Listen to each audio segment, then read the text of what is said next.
تذكرت والله صوتك حلو. مدة 15 يوم بسفر والله العظيم نسيت عندنا اقول ابو دلدن بس اقرا شعر. شلون اثنين؟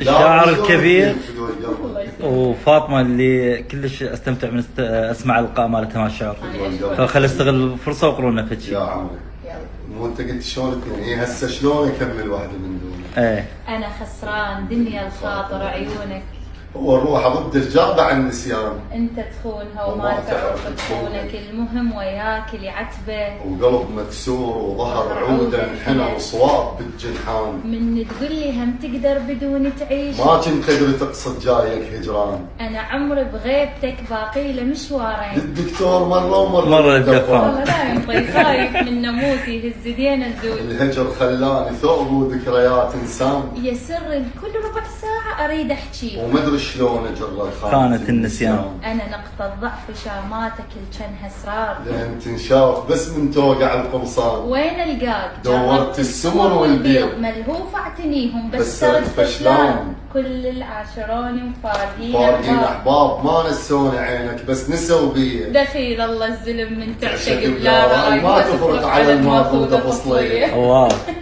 صح لسانكم.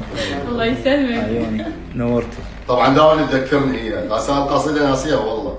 عاشتي دائما شوي. انا من زمان من احلى امسيات. زين ليش ما اصيرين شاعر؟ ذا ما الامكانيه. اعرف اكتب، انا اعلاميه بس انا كلش استمتع بالشعر. الله يوفقك ان أحبه، شاء الله الله. الله يسلمك. يوفقك. شكرا.